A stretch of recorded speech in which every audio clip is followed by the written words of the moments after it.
こんにちは、春日部つむぎです。前回に引き続き欲しいレジェンズ動画です。アーシが現環境で組んだ中で一番楽しいデッキだと自負する5色かま。前回の動画では楽しさをお見せしきれなかったと思って再度動画化させてもらいました。ただそのままでは面白くないので今回はリストをいじってリオさんからお送りします。そして新たに追加されてデッキに足りてなかった最後の1ピース。それは現在ハンドに見えているエーデリンです。これは駆け抜けコートの入れ替えですが、駆け抜けコートエーデリンの差は何でしょうか。それは前半にブロッカーが出ない相手に対する攻撃力ですね。雑に言うと2マナクリーチャーが出るデッキに対しては駆け抜けコウ有利で、出ないデッキに対してはエーデリン有利になります。現環境で言うと2大勢力の1つ黒系ミッドに対しては駆け抜けコウ、もう1つのランプデッキに対してはエーデリン有利です。そしてランプに対してエーデリンを投入するとどうなるか。イントン社とエーデリンによるクロックパーミッションです。第1のイントン社は犠牲になりましたが、都合よくハンドにはアガサの大玉をキャストして戦闘へ。これで万年9点クロック、あずかに裏目もあるんですが、クロックのためにここで大玉にイントン社を食べさせます。これでお相手残り3点、お相手目線ラス以外は勝ち目はないですが、トークンがイントン社になっているのでラスは通しません。ということでお相手ここで投了。ちなみに3本目もエーデリンが大暴れして勝ちました。2戦目1マッチお送りします。これめっちゃ悩みますがキックかな。前回リストからの大きな差として追加されたのがこの金差しのタミヨウです。タミヨウは基本的に4マナキャストで5枚目の大玉、かつ5マナキャストで5枚目のホウとなります。墓地が超えるデッキなのに回収方法がほとんどないのがもったいなく感じたため試しに入れてみましたが思いのほか活躍します。そしてお相手綺麗に回ってるセレズニアエンチャ。このデッキ大きく不利な相手がいくら変えて、その一つがこのセレズニアエンチャですね。基本的にクリーチャーへ対処する術があまりないので、盤面の脅威に対してはコンバットで対応するしかないのですが、このトランプルがめちゃくちゃ厄介なんですよね。お相手の6点パンチは一旦通して、これで残り10点。エンドに大玉起動忘れは普通にガバで、ここは時間稼ぎに出るしかありませんね。タミヨウを4マナでキャスト。ちなみにタミヨウは4マナキャストは安定しますが、5マナキャストは割とシンボルがきついです。プラスで無情の神をタップしてエンドです。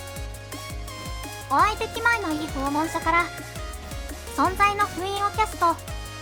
コツカだったら宝物だけでどかせたんですが、珍しくご宝さんが仕事してます。お相手目線でめちゃくちゃ邪魔なタミヨウがどかされます。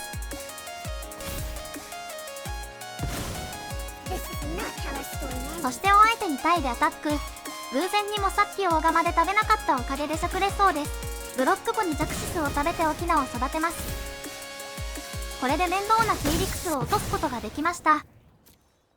王の傑作はクリーチャーがベストだったけど土地も9大点。ここはまず母聖樹でタミヨウを取り返して、このエンチャのご奉仕払ったの初めてかもしれない。取り返したタミヨウは無情の神をタック継続で、試合が引き延ばされたらコンボ成立の目もあるので徐々にこちら有利になります。そしてこの場面でブロッカーとして偉すぎるエラスをキャストしてエンドです。お相手イガン上の修繕から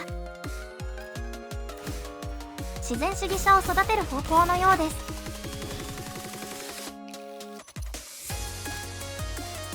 からのイガン上もう一発。これは2章に気をつけないといけませんね。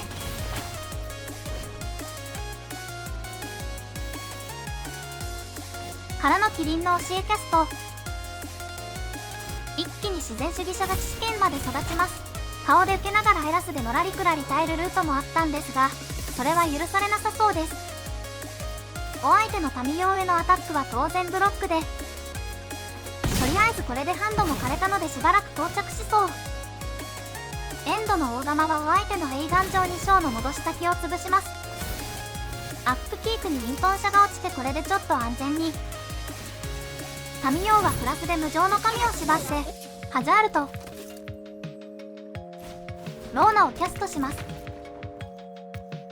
これでエンドです。ちなみに切削カルフィングで葵がめくれたらほぼ勝ちです。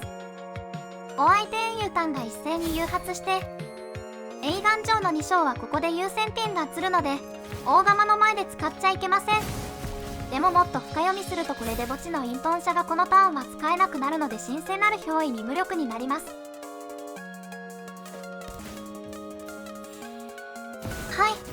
お相手の方が1枚上手でした。マンハンドゼロからの憑依はそんなに強くないので早々に勝ち切りましょう。そしてアクキークには待ち望んだ青。このデッキ無限にプレイの幅があるのでこういう場面でどう動くかは悩みがいがあります。しかしここはタミヨウエピックで青を戦場に戻すのが絶対安定。ちなみにタミヨウの奥義は弱いです。そして昆虫はジャクシス汁を飲んでるので青をコピー可能。まずは4マナ組み倒しで SSR はラタドラとエラスですが肉2枚は悪くないです。次は自分をジャクシスと思い込んでるオキナで再び青をコピー。次はプラスカウンターを全体にばらまきます。これで全員がジャクシスになったのでさらにもう1回青をコピー。次のターンは無常の神をボディで受けないといけないのでプラスカウンターでさらに育てます。そして4回目のコピー。開始の除去はイントン射で防げるのでほぼ勝ちです。ここで1本目選手。再度ですがさっきの話で3ターン目には相手の盤面に対して2マナで殴れるクリーチャーがこちらにいないのでもじもじして置物になるの確定のエーデリンは駆け抜けコウに入れ替え、どうせもじもじするなら立ってるだけで仕事する方がいい。あとは追放除去多めなのでハザールとラタドラは削って、それに伴いジャクシスも減らします。あとはカティルダ対策の承認保護と置物対策のダニを入れて終わりです。土地6はマリガンで本当は2マナクリーチャーが欲しいけどシャアなしキープでお相手は7枚キープ。ここでイントンシャドローは悪くない。お相手2ターン目は動かずにエンド。こちらがクリーチャーデッキなので除去を増やしてきた可能性は高そう。こちらはイントンシャをキャストしてエンドです。お相手カティルダをキャスト。このデッキはコンバットでしのぐデッキなので早めに出てくるデカめの飛行クロックはマジ無理です。しかしこちらも王が通って盤面は結構いい感じ。2点与えてターンエンド。お相手新鮮なる憑依。ハンド潤沢のこれは終わりかも。こちらを大玉キャストしてイントンシャ構えもできたしお相手重いとこ固まってる可能性高かったのでこれは完全にケアできた動きでしたね。このデッキ序盤にビートダウンされる以外は大体何とかなってたシナリオが存在するんですよね。後からプレイ見返すと無限に反省できます。お相手無常の神からコツか。これは憑依を最大限生かすために取っといてたのかな。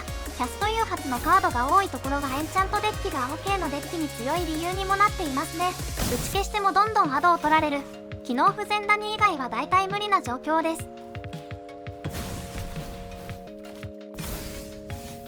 沖縄で土地がめくれて5マナ到達。あとは青に何とかしてもらうしかない。お願い青キャスト。最悪青チャンプブロックで機能不全ダニと承認保護さんとかめくれたらまだ全然あります。お相手自然主義者から存在の封印キャスト。これは無理です。ここで投了して112。これは優秀なブロッカーに除去1と地3と考えたらキープかな。お相手ダブマリスタート。こちらはスクレル部からスタート。お相手セットランドでエンド。この土地の枚数はまずいですよ。エラスは最悪取られてもいいからダニ殴っちゃうか。もっと大事なクリーチャー多いし。お相手自然主義者からスタート。こちらは2体でアタック。露骨な胃頑丈誘いですが開始のアタック誘いでもあります。お相手コツカキャスト。3マナ除去もあるので除去は結構入ってそう。取られたのはエラス。代わりにダニで守るクリーチャー早く来て。お相手怪しいのは分かっていてもさすがにここで殴らない選択肢を取るのは難しい。ということで胃頑丈で除去。序盤しのいでこちらの有利なゲームレンジに持ち込みましょう。こちらはまず竹沼コンミキからデッキトップ7枚中捨てる1枚。いくら土地27枚とはい危ないところでした。ローナで不要な土地を弾いてハンドを整えましょう。お相手も自己気味なのかここで噛みつく相棒をキャスト。1マナで止まってるのは無鉄砲かな。こちらは割と美味しい引きの駆け抜けコウ。お相手動けてないのでここで一気に横展開して勝ちに行きましょう。戦闘前にネズミが1匹出てターンエンドです。あとは大当たりのアタッカーが欲しいところですね。お相手訓練の発表をキャスト。地上が強化される分には特に問題なし。からのコツスカキャスト。おっと、これはプレミ。直接除去するカードじゃないと意外と忘れられやすいスクレル部の起動能力。そしてトップは青。ダニも残ってるし、これはだいぶ有利に傾いたかな。フィニッシャーの青キャストと、ここでお相手投了。対戦ありがとうございました。参戦で対戦よろしくお願いします。1マリガンから重めだけど強いハンドをキープ。ハジャールからエーデリーンはこのデッキで一番ダメージが出るコンビ。お相手ボルガリから、こちらはハジャールをキャスト。お相手しつこいマケイヌキャスト。エーデリンが黒系に弱い理由はこれですね。エーデリン出したターンに2マナクリーチャーで殴れないとエーデリンの強さも半減です。こちらは4マナ目を見据えて中庭指定ゾンビで、このターンは立たせてエンド。お相手グリッサキャスト。このデッキ除去もなしにグリッサシエオルどうするのと思われがちですが、ラタドラが出たらハジャールが2回破壊不能できるし、青も最悪チャンプブロックしてもいいし、トークンでチャンプブロックもできるし、コンバットだけで意外となんとかなるんですよね。シェオルが来てもエラスとラタドラで何とかなります。要は黒系のミッドレンジは追放除去が弱いので、死亡誘発や破壊不能が強いこのデッキがもろに刺さってるわけです。まあそれも土地を引ければの話なんですが、不要な土地を捨てる手段もあるし根力もあるので土地27枚もあるんですが、詰まるときは詰まるもんだ。とりあえずエデリーンは殴り毒で追加のイントン車をキャストしてエンド。ちなみにこのイントン車、中庭をゾンビで置いたせいで能力起動できません。お相手メインの毒火狙い。ここでハザールの破壊不能をつけて追加の除去をイントン車へ。それ以上はないようで、一旦このターンはしのげそう。土地だけどアンタップイン。こうなると中庭ゾンビ指定も裏目ってますね。エラスキャストできたらよかったんですが、次のアタックまで見守ってもよかったですが、大玉見せる前に次行きましょうか。もともとメインから黒に有利なのでサイドボーディングは最小に、駆け抜けコートエーデリンを入れ替えて2本目向かいます。ちなみにグリッサシエオル対策に承認保護入れないのかという説はありますが、個人的にはこの2体に関してはいらないと思っています。ただしこいつがマジでどうしようもないというか、完全にデッキコンセプト崩壊しちゃうので、後に黒系ミッドレンジ相手にはちゃんと承認保護を入れるようになりました。こちらはハザールからキャストしたのでお相手から切り崩しは飛んでこないですね。まあ次の沖縄は普通に当たっちゃうんですが、まずアタックしてラトスタイン王をキャスト。3マナで一番強いカードなので信頼の4頭です。 ETB で宝物生成してターンエンド。5色の不安定なマナベースを改善してくれるところもとても助かる。お相手の特目は自害でフィズらせて、お相手スタックで切り崩しキャスト。変にクリーチャーで押してくるよりは除去の方が助かります。こちらは再び沖縄をキャスト。7マナまで届けばラタドラからジャクシスとつながりますね。お相手ベールのリリアナキャスト。綺麗な除去ムーブ。王が再び除去されます。このターンは白黒が足りないのでエラスラタドラは無理。じゃあエラスジャクシスでとりあえずデリアナを落としますか。ラタドラジャクシスが普通にできてジャクシスゾンビが残った方が強かったのでは、という説もある。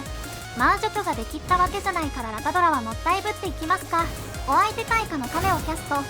単体では問題ないけど日差がつながるのはちょっとまずい。そしてこちらはもったいぶっていたラタドラビッグをキャスト。どうせならエラスをこのターンのうちにキャストできてたら楽しかったんですがマナが足りず、そして出てきたコンセプト崩壊カード。だいぶ終わってるけどエラスがいることで盤面は固められそう。あとはお相手がこちらの死亡誘発への依存度を甘く見てくれるか、普通に盤面で勝って青で殴り切るかどちらかですかね。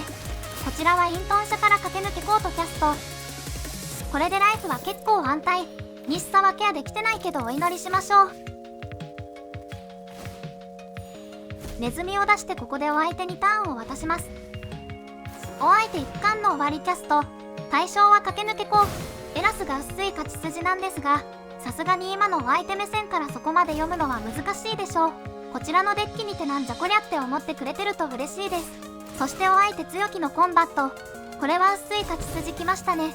マイナーデッキ特有のわからん殺しで生還しそう。ここはノータイムで苦難の影をブロック。これでようやくデッキが通常営業に戻れます。そしてトップは悪くないローナ。王の遺産の宝物からエラスキャストからのローナキャスト。伝説クリーチャーはもはやチャンプブロッカーでもいいのでだいぶ耐えられそう。お相手の鋳造所見落としてネズミでアタックしてお相手も見落としてエンド。お相手にシュラン起動からのもう一体起動。そしてフルパン。めっちゃ強気アタックですね。せっかく増やした墓地がパクパクされて、亀の能力でさらに土地が伸びます。ここはこうブロックかな。しかしエラスでミシュラン、ローナとイントン社で亀ブロックが正解だったかも。まずルーティングしてトップ勝負になればルターがいるこちらの方が多分有利ですね。そしてオウキャスト、そしてトップ土地はめちゃありがたい。ここはイントン社の裏面をキャストします。どうせこのマナ量じゃ表面を釜に食わせても効果は薄そう。お相手もトップは強い小敵士。出来事から本体キャスト、そして眠らずの小屋を起動。姿勢は変わらずの強き攻め。墓地が食い荒らされて、これをオガマトップがだいぶ弱いのが辛いですね。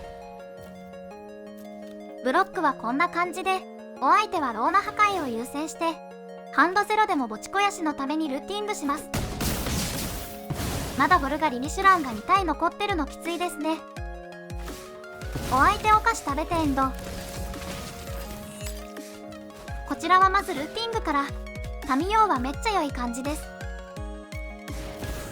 ここは青緑気づかない盛大なガバをやらかして、試合時間が長くなりがちだから集中力保つのが大変。戻すのは当然。マイナス2でアガサの大玉です。墓地は強くないですが、プラスカウンターにより王がブロッカーになります。コンボで勝つことしか考えてなかったのですが、ちょっとずつ殴っていった方が良かったかも。お相手トップはキイチゴの使い魔、7マナで出来事キャストします。そしてシェオルドレッドがめくれてました。ここで気づきます。エラス全滅してるからあと4ドローの命です。そして今更焦り出します。あと3ターンで勝つ候補を頼みます。いた、勝ち筋。影をレに食べさせてエンドします。王のめくれはもう全部土地でいいかも。ドローはアンタップインランドがベスト。タミヨウでシェオルを寝かせて、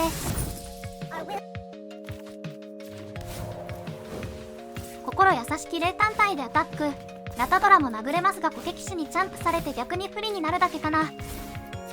心優しき霊は影の能力で5回パンプしてパワー8に、ついでに釜でパワーも上げて、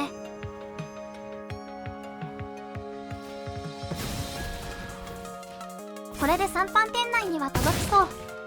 殴れる場面でちゃんと殴ってたらこんな焦ることにはならなかったのに、とりあえずここでターンエンドです。お相手眠らずの小屋起動からのもう1回起動。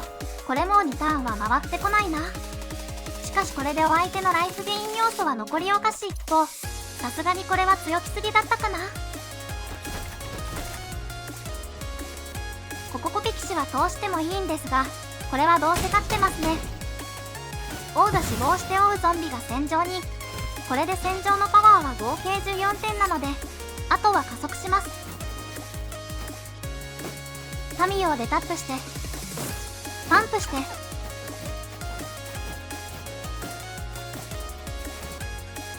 これでパワー14。アリとプレミがあったせいでかなり綱渡りになりましたが、これで無事1本取り返しました。1土地はマリガン、0土地はマリガン。終わったかな。これはキープで、これはイントン社で1対1交換してる余裕なさそうなので除去がないお祈りでワブレーラスにします。4ターン目の動きも来たし、綺麗にマナが伸びればワンチャンあるかも。トップが強すぎて怖い。お相手ブリッサをキャスト。ゼリアナ出てきたら負け角だったのでまだ優しい。オキナでマナが伸びてラタドラも確定。お相手まずアタック。ちゃんとブロックするのはラタドラが出てからですね。お相手4マナ目をプレイしてシェオルドレッドをキャスト。1戦目はマナが出ずに負けてしまいましたが、今回はちゃんとシェオルブリッサがなんとかなるところをお見せしましょう。タミヨウは美味しいですが、とりあえずここは予定通りラタドラからでブロッカーを立たせてエンドです。お相手ギックスの命令キャスト。いやーそれはまずいっす。このデッキ欠デカが多いので大量展開してると思ったらギッコまで全滅が結構あります。とはいえこちらはラタドラのおかげでゾンビが2体戦場に残りました。強きアタックで攻めてきたのでシェオルは相打ちを取りましょう。王はトップローナで虫が戦場へ。ここはタミヨウをキャストします。ちょっとリスクはありますがラブマリなので上振れ狙ってきます。ここはラタドラを戦場へ出します。虫が除去されるとグリッサのアタックがとても辛くなります。お相手大佐のカメキャスト。3枚めくり検定は合格で土地が伸びます。からのグリッサアタック。グリッサはチャンプブロッカーさえいればなんとかなりますね。からの追加のチャンプブロッカーが戦場へ。タミヨウはカメの方をタックします。チャンプできるならアタック誘発の方が面倒。ここサイズアップ目的で釜の方が良かった説もありますが、とりあえず盤面に脅威を作る意味で駆け抜けコウをキャスト。お相手ミシュランは動けるのでここはアタックせずにエンドです。今度はちゃんと気づけて偉い。お相手カメに引き目。ちょっとまずいですねこれは。からのミシュラン起動でお相手とチリートダウンが始まりました。ここは2体ともチャンプブロックで駆け抜けコウはラタドラの能力でゾンビが戦場に出ます。トップはジャクシス。おっとこれはこのラタドラトークンちゃんと伝説だよねと確認しつつタミヨウは変わらずにカメを縛ってジャクシス奇襲キャスト。このターンはトークンを増やしてブロッターを立てることにします。ジャクシスは奇襲からのコピーで実質2枚ルッティングになるのも偉いですね。珍しくストレートなラタドラジャクシスでラタドラが増えたり減ったり増えたりしてネズミが増えてこのターンもミシュランが0マナで4のクリーチャーになるのでアタックはなしですね。そしてエンドにジャクシスが死亡してジャクシスゾンビが2体戦場へ。ジャクシスとラタドラのネズミさんが始まります。なおここまで決まってもギッコまで盤面イストをされるので試合を長引かせるなら何かしらのケアが必要になります。お相手ベリアナをキャスト。こちらが土地3枚しか引いてないのもあって気がつけばリソースはこちら有利に。そしてグリッサのみでアタック。リソース面でラタドラとウは捨てられないのでここは駆け抜けコウを差し出すしかない。こちらは待望の土地ドローですがここはオウ出す前にタミヨウマイナス2でエラスを戦場に戻してあとはエラス増やしまくればワンだけで多分次のターンくらいに勝利です。ここでお相手投了。対戦ありがとうございました。おまけその1タヤオグロミッドレンジの3本目。お相手黒幕でドローしまくりお互いハンドが世紀末。お相手アタック前に駆け抜けコウにのど首狙い。スタックでハジャールを食べて虫にカウンターを乗せます。ハジャールの能力で虫をサクって伝説に破壊不能をつけます。お相手さらにそこにスタックのど首狙い。こちらはそれに対応してスタックハジャールからのお相手アーテイキャスト。モードは駆け抜けコウに破壊を選択。こちらはさらにスタックでハジャールを使用。黒幕の能力でお互い1ドローして、しかしこの盤面何とかしないと黒幕とシェオルとかで余裕で負ける可能性があります。お相手おまけの切り崩し。もっかいハジャール起動。あれなんと7マナでハンドも6枚あります。ハンドのエラスプラスアルファで耐えるルートもありますがここはギャンブルするしかないですよね。これがトップ6枚踏み倒しの MTG 最強のネズミです。ハンド6枚捨ててお相手のトップ6枚踏み倒し計算しなくてもわかる。これは勝ちました。シェオルギックス除去踏み倒してここでお相手投了。対戦ありがとうございました。おまけその2ゴルガリトの3本目。盤面はこちら有利ですがライフは次のドローでこちらが負けの場面。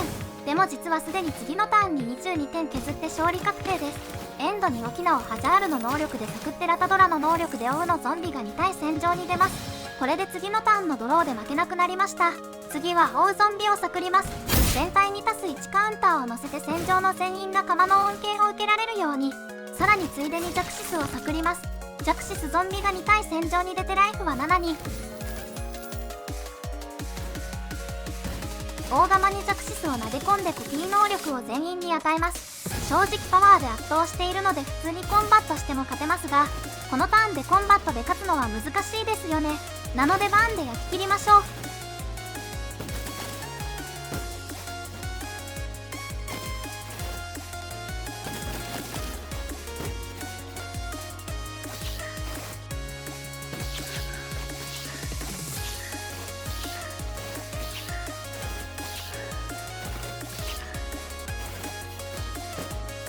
ラタドラとエラスを増やしたら虫を1匹さくるだけで9点バーン。普通にやりすぎました。はい、もう1匹。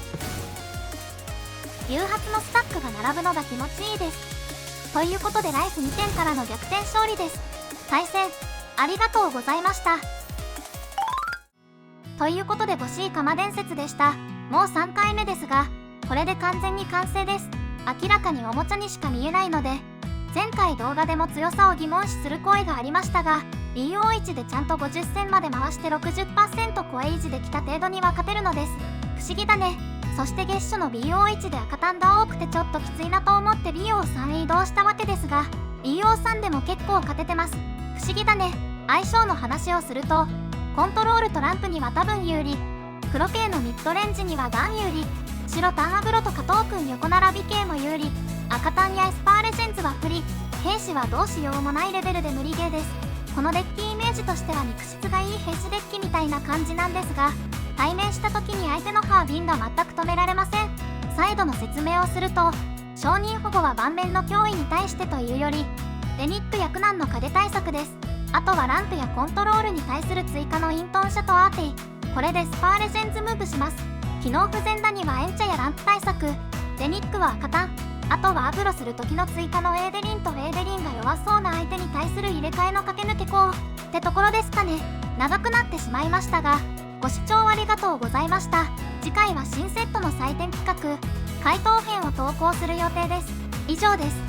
いつもコメント、いいね、広告、高評価等ありがとうございます。チャンネル登録や X フォローもよろしくお願いします。反応もらえると励みになります。それではまた次回の動画でお会いしましょう。